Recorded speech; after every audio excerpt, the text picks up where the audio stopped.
graça e paz. Escreve Pedro na sua primeira carta, no capítulo 2, versículo 9.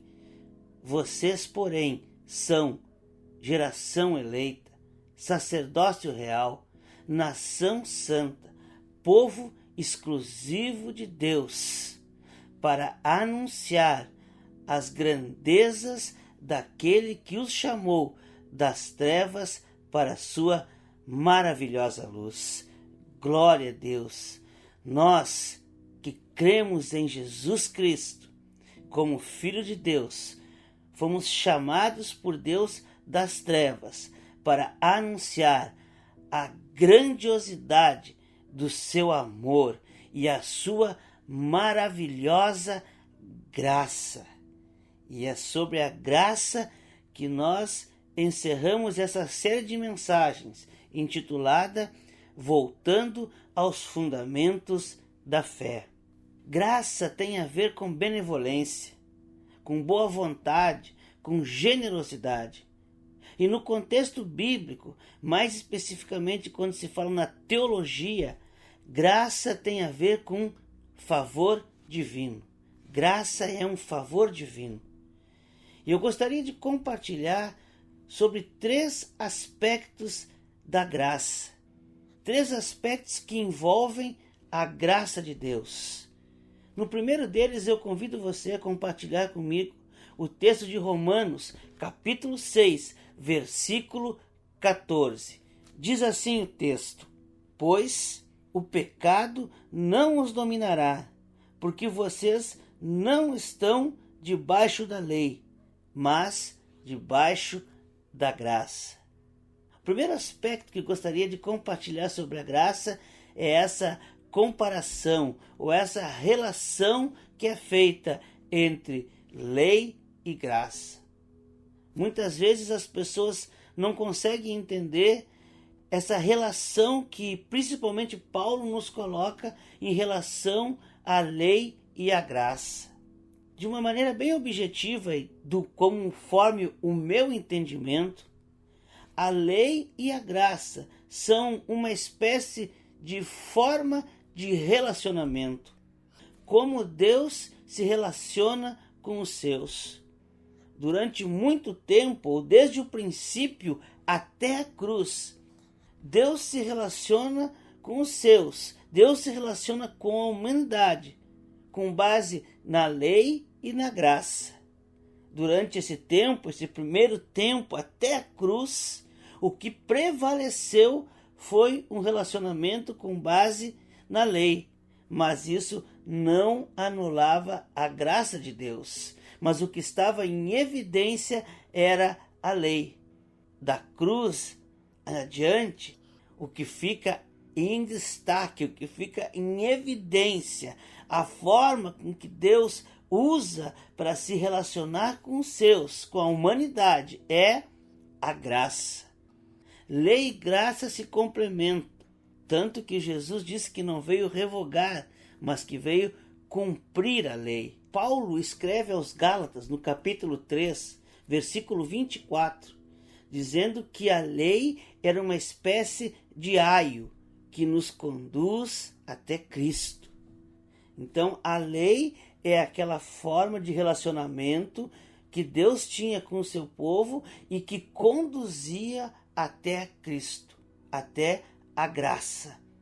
O que significa isso? O aio é aquele que vai na frente da noiva. Num casamento ele vai à frente da noiva e até que a noiva seja entregue ao noivo.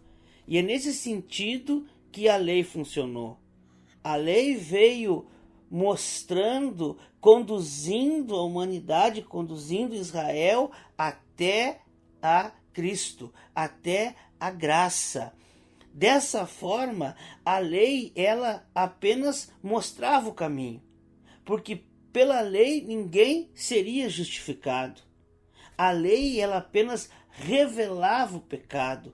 A lei não ajudava a ninguém. Ela apenas mostrava o que era o pecado. Ela apenas mostrava o padrão moral de Deus. uma espécie do padrão moral de Deus, como que Deus dizendo, olha, o meu padrão moral é esse, se vocês precisam atingi-los. E Paulo mesmo escreve que todos pecaram, do princípio ao fim, todos pecaram, com a exceção do Filho de Deus. Então a lei mostrava o quão difícil, o quão elevado era, digamos que, a santidade de Deus. E que ao homem era difícil alcançar, era impossível alcançar, porque o homem cede aos seus desejos, porque o homem cede às suas vaidades, porque o pecado havia corrompido e pervertido o coração do ser humano.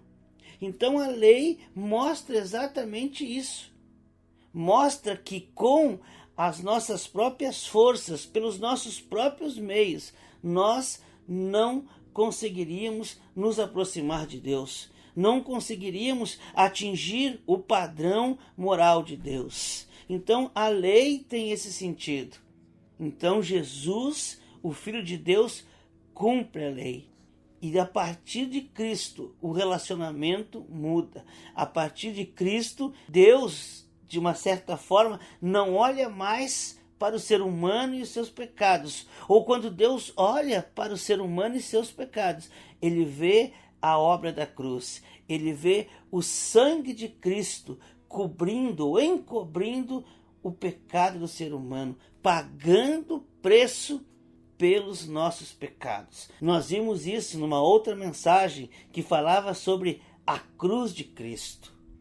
Então a graça, na sua relação com a lei, tem esse sentido. É uma espécie de relacionamento de Deus com o seu povo. Deus se relacionava por meio da lei até a cruz. E a partir da cruz, a partir da entrega voluntária de Jesus Cristo na cruz do Calvário, derramando o seu sangue para o perdão dos nossos pecados, para que por meio da obra de Cristo, por meio da cruz, nós fôssemos declarados justos. E a partir do momento em que fomos, pela cruz, declarados justos, nós então nos reconciliamos com Deus. E reconciliados com Deus, temos um novo relacionamento com Deus, não mais por meio da lei, mas por meio da obra de Cristo. E isso é graça. Então, esse é o sentido que nós vimos quando a palavra de Deus relaciona lei e graça. Esse é um aspecto sobre a graça. Um outro aspecto, eu convido você também a compartilhar comigo Efésios capítulo 2, versículos de 8 a 10. Diz assim o texto: pois vocês são salvos pela graça, por meio da fé, e isso não vem de vocês, é dom de Deus, não por obras, para que ninguém se glorie, porque somos criação de Deus, realizadas em Cristo Jesus para fazermos boas obras, os quais Deus preparou antes para nós as praticarmos. Glória a Deus, porque pela graça somos salvos por meio da fé. E isso não vem de nós, é dom de Deus, ou seja, é favor de Deus, é oferta de Deus. E o que não vem de nós é a oferta de Deus? Não é, como muitos entendem, nem a fé, nem a graça, mas toda essa estrutura, todo esse conjunto salvífico, isso que é o dom de Deus. Essa é a oferta de Deus. E que conjunto é esse? É a salvação pela graça por meio da fé. O que é a graça? O que é esse favor divino? É nada mais, nada menos do que a grandiosa obra da cruz, a cruz de Cristo. É quando Jesus se entrega, o Filho de Deus se entrega por nós na cruz, pagando a nossa dívida, cravando ela na cruz, pelo seu sangue nós somos perdoados. Então essa é a obra da cruz. Esse é o favor de Deus que nós alcançamos por meio da fé. E uma vez que nós cremos nesse favor, nós cremos que Jesus Cristo se entregou por nós, nós então recebemos salvação. É esse conjunto, essa obra que Jesus fez na cruz do Calvário, que é chamado de graça, porque é o grande favor divino. João capítulo 3, versículo 16.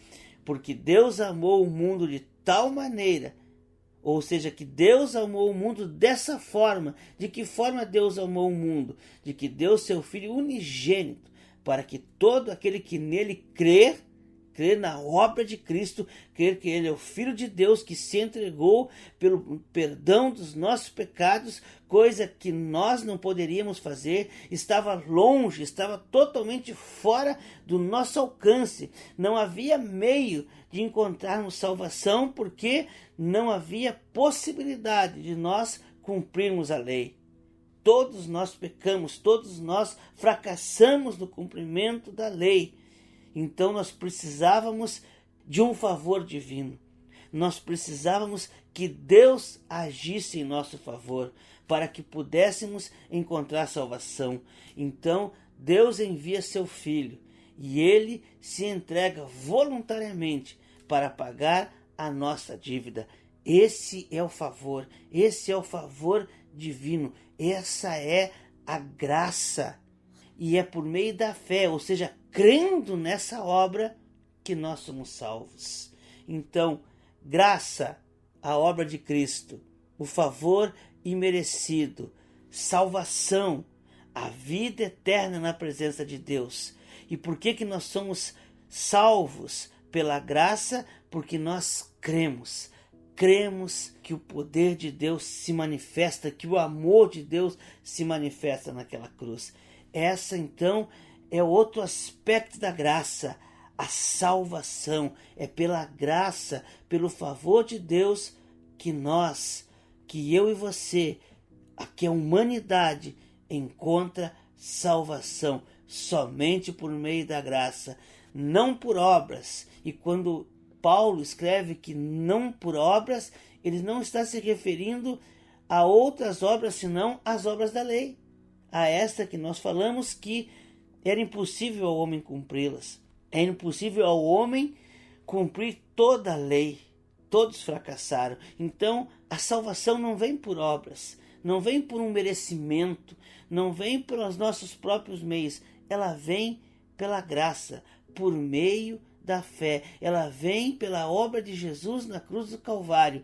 E nós crendo nesta obra que Cristo realizou por nós. Mas isso não anula a nossa participação, porque a salvação não vem por obras, não quer dizer então que eu não preciso fazer nada. Isso é um outro assunto, mas esse texto deixa claro. Nós somos chamados a fazer as obras que Deus de antemão preparou para nós. Essa mesma fé que nos leva a crer que Jesus é o Filho de Deus que se entregou por nós, essa mesma fé por meio do qual nós encontramos a salvação, é a fé que nos leva a realizar obras, é a fé que nos leva a agir, é a fé que nos leva a amar, é a fé que nos leva a andarmos na presença de Deus, é a fé que nos move, é a fé pela qual nós passamos a viver. Paulo escreve que não é mais ele que vive, mas é Cristo que vive nele. E o viver que hoje ele ainda tem na carne, ele vive pela fé no Filho de Deus. É pela fé que nós realizamos as obras conforme a vontade de Deus. As boas obras que Deus preparou para que fizéssemos. Como eu falei no início, Pedro escreve que somos povo de exclusividade de Deus, para anunciar as grandezas das obras dele, as grandezas da obra de Deus. Então essa já é uma obra que nós precisamos fazer, anunciar a grandeza de Deus. Então, a graça não anula a nossa ação, não anula o nosso envolvimento. Não é porque somos envolvidos e é pela graça que somos salvos que eu, então, não tenho mais nenhuma ação a fazer.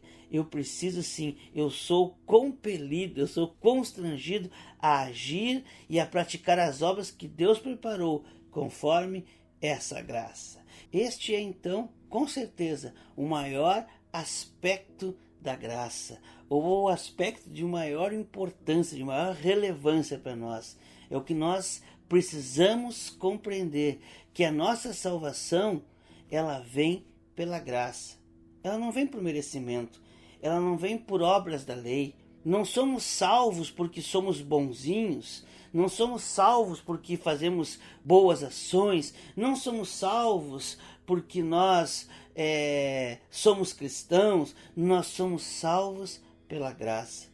Não é um jogo de créditos e débitos que no final Deus irá fazer a conta. Nós somos salvos pela fé que temos na obra de Cristo. Nada a mais que isso.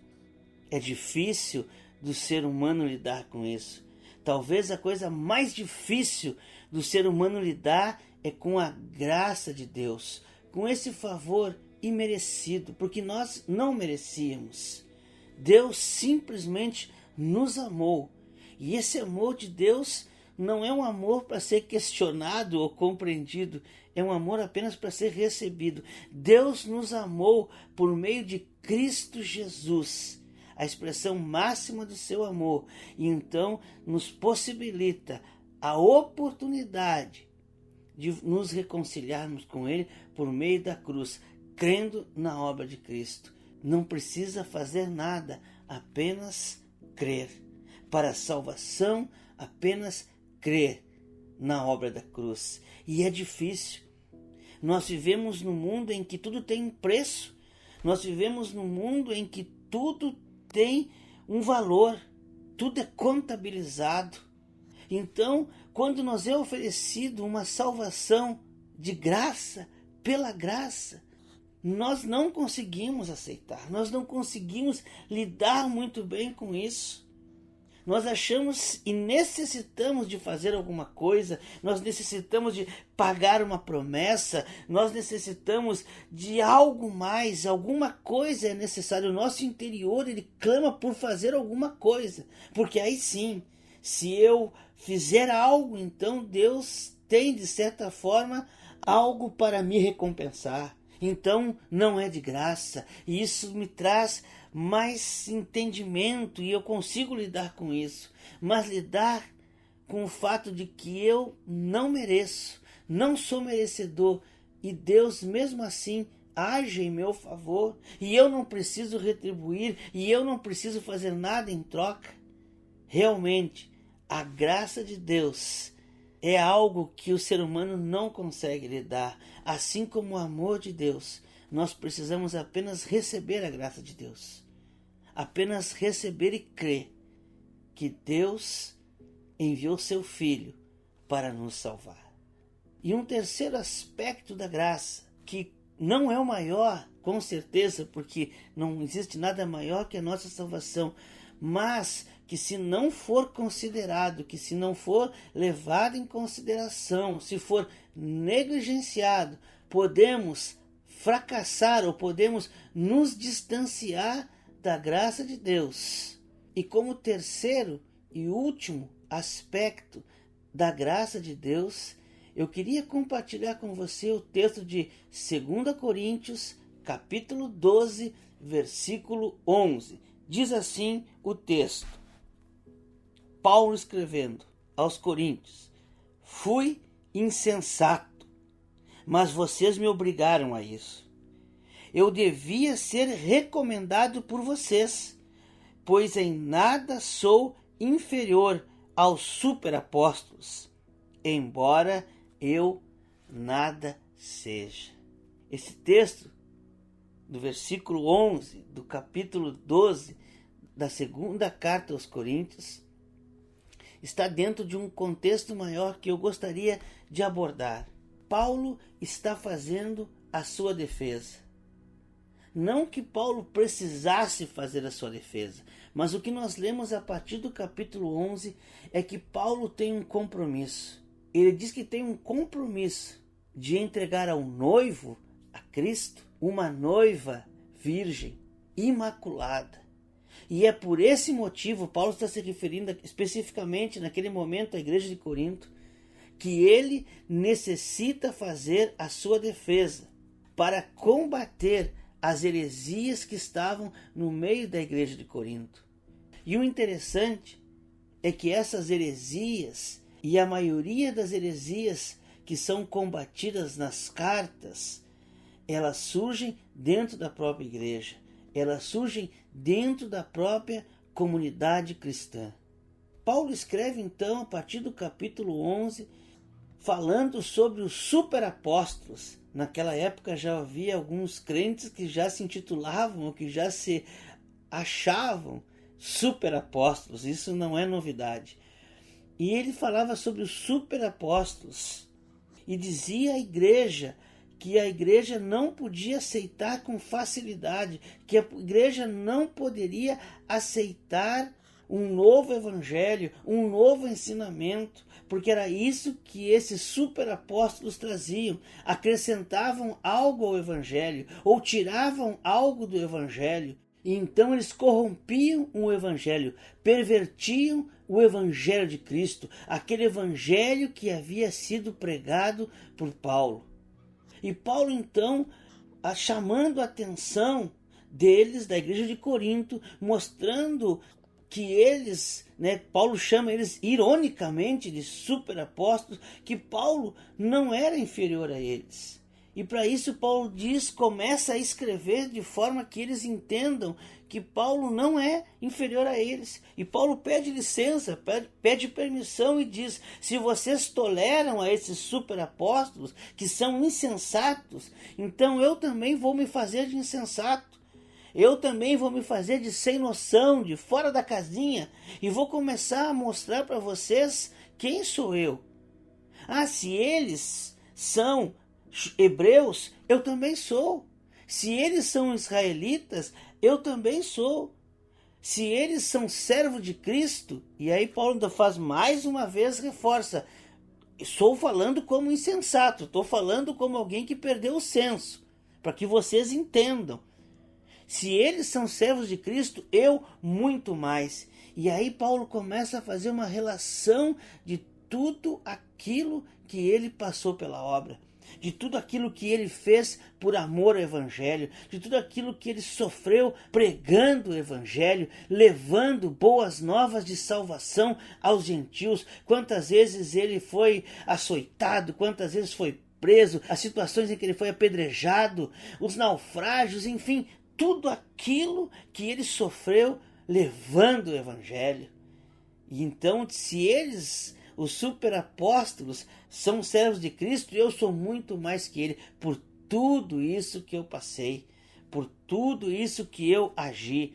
E Paulo ainda faz uma outra colocação, talvez pensando que, olha, se vocês acham que isso é só ativismo, mas que eu não sou espiritual, então eu vou dizer para vocês que além do ativismo, além das ações, além das obras, eu também tenho relacionamento com Deus, eu também tenho intimidade com Deus, eu também tenho experiências com Deus. E aí Paulo começa a falar sobre alguém, um amigo dele, que é o próprio apóstolo. Ele ironiza mais uma vez, dizendo: eu conheço alguém que foi arrebatado, que foi levado ao terceiro céu, ou seja, foi levado ao paraíso, e lá teve visões, teve experiência. O que ele viu ele não pode relatar com palavras, é indizível o que ele aprendeu, o que ele viu nessa experiência.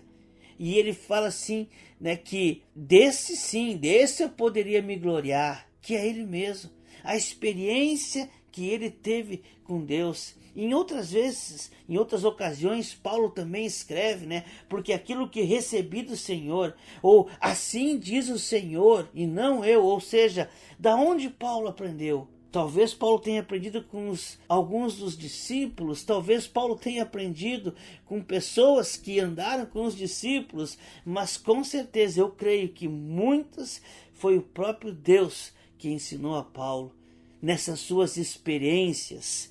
Então, Paulo está dizendo o que ele fez em relação ao Evangelho, o que ele sofreu, as suas atitudes, né? Como ele é também um super apóstolo, mais que esses outros, que ele não se referia, se diga de passagem, para que alguém não vá confundir, aos apóstolos, mas aqueles que estavam trazendo heresia para dentro da igreja, falsos ensinamentos para dentro da comunidade de Cristo.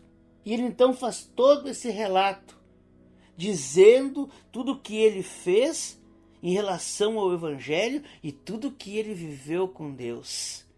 E então ele diz que para que ele não se exaltasse demais com todas essas experiências, foi dado a ele um espinho na carne, foi colocado nele um espinho na carne, que até hoje não se sabe o que é.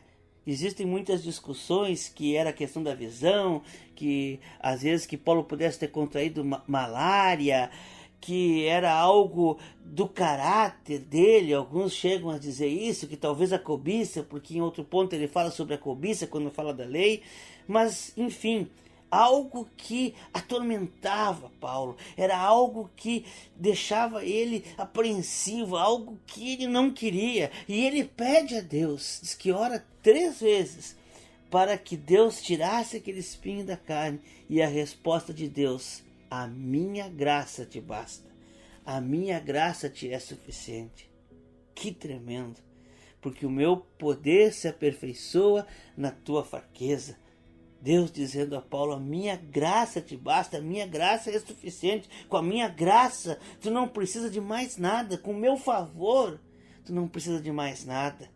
Ele é suficiente, e esse favor ele fica ainda mais poderoso, ele fica mais em destaque, mais em evidência, quanto mais fraco tu é, quanto mais tu reconhece as tuas dificuldades, a tua vulnerabilidade.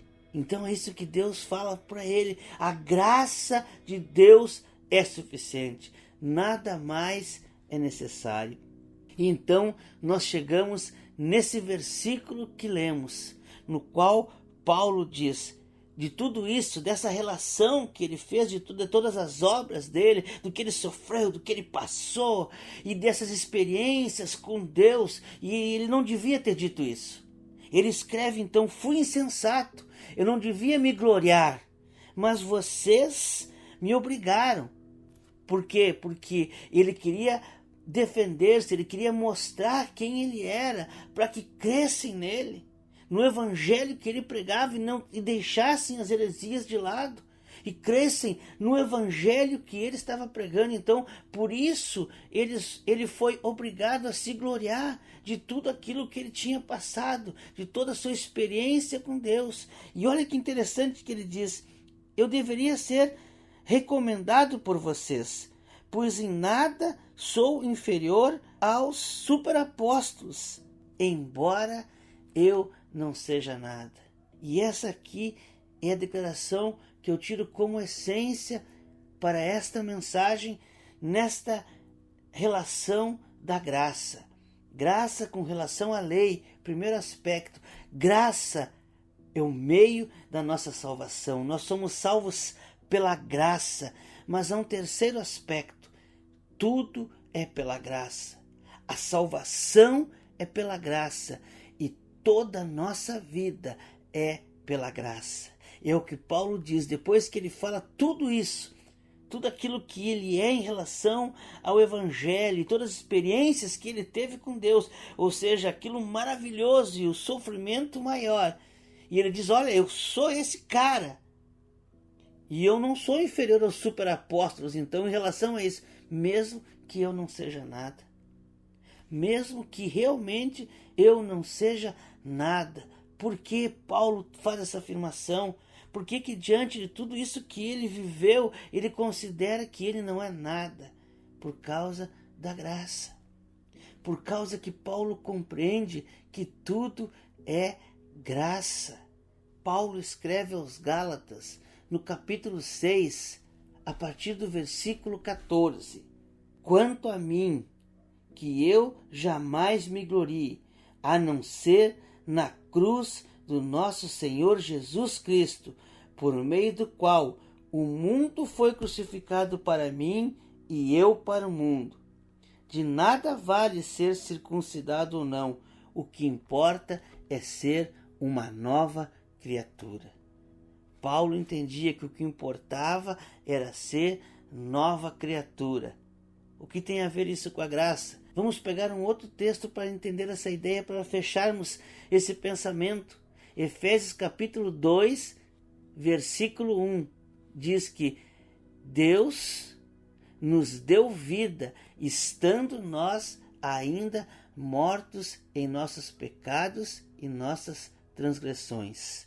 A ideia é que nós estávamos mortos, todos nós pecamos, e o salário do pecado é a morte. Nós estávamos mortos, espiritualmente mortos e condenados a uma vida eterna longe da presença de Deus. E mesmo nesse estado, Deus nos deu vida. Por meio de Cristo Jesus, Deus nos deu vida. Então, a nossa vida pertence a Deus. A nossa vida é de Deus, porque nós estávamos mortos e Deus nos deu vida. Pela graça, pelo seu favor, Ele nos traz a vida. Logo, tudo que temos e tudo que somos e tudo que viermos a ter é dele. É graça, é favor dele. A graça não se restringe à salvação. A graça, ela se amplia a tudo que nós temos na nossa vida como cristãos, porque nós estávamos mortos. E se hoje vivemos, é por ele que vivemos, é pela graça que vivemos.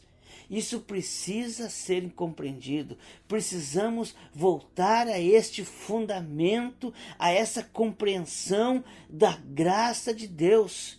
Por que que isso é tão essencial hoje? Por que que isso, digamos que está, esse aspecto da graça em relação a tudo?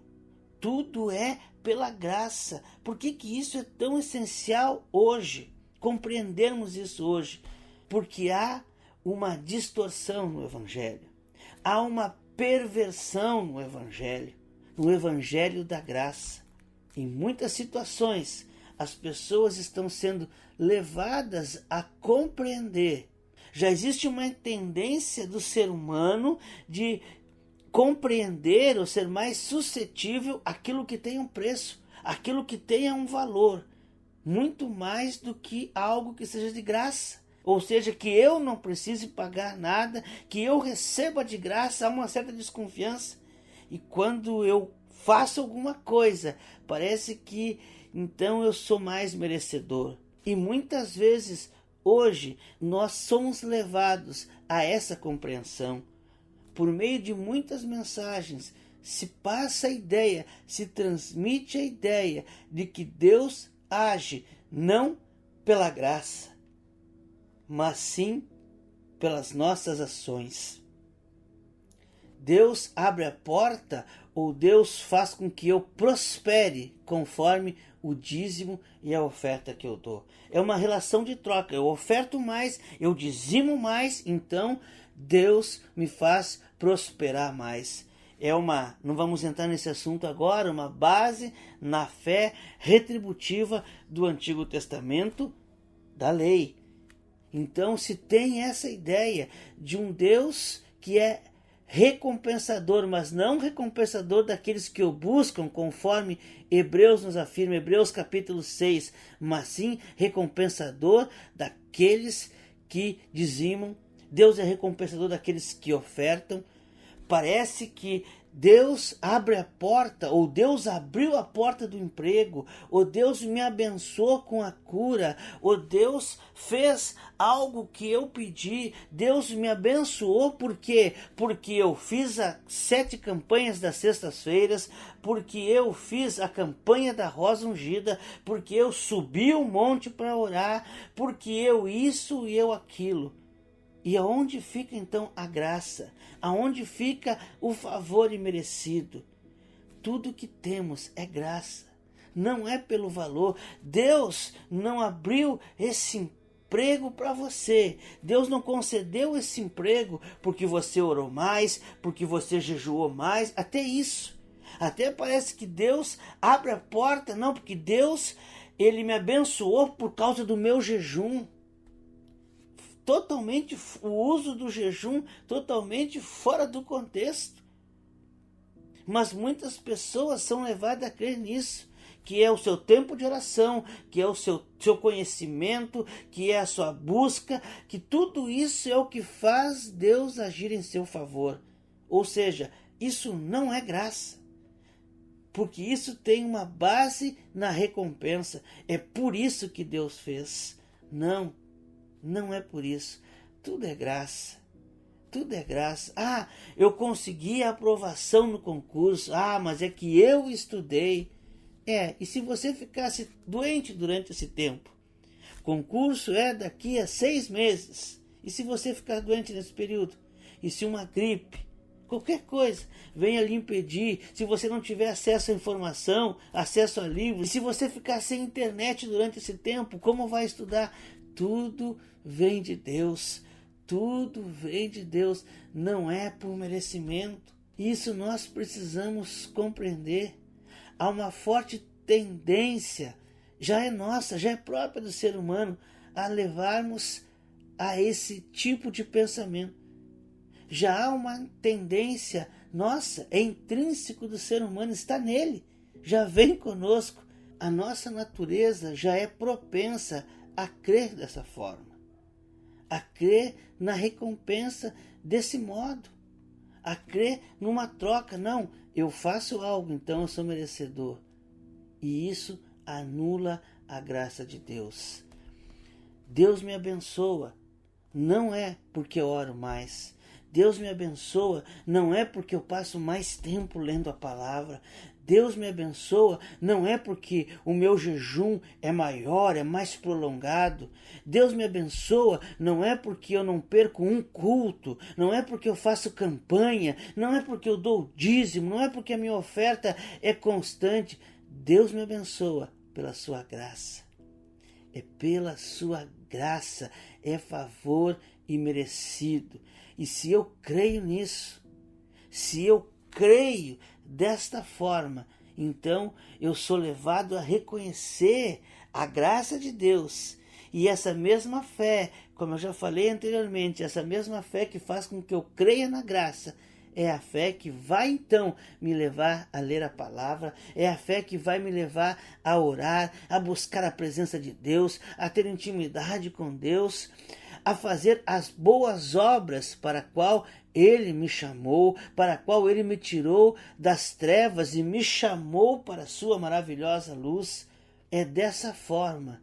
Deus é um Deus recompensador, sim, mas é um Deus recompensador daqueles que o buscam e que o buscam com o coração quebrantado e que o buscam reconhecendo que Ele é Deus e que o buscam com o coração arrependido, reconhecendo que não são merecedores, reconhecendo que são falhos, que têm fraquezas e que não conseguem fazer por completo a vontade de Deus. Aqueles que reconhecem que são carentes da ação de Deus em seu favor. Enfim, daqueles que reconhecem que Deus é o Deus de toda graça, que tudo vem dele e que nós não somos merecedores de nada.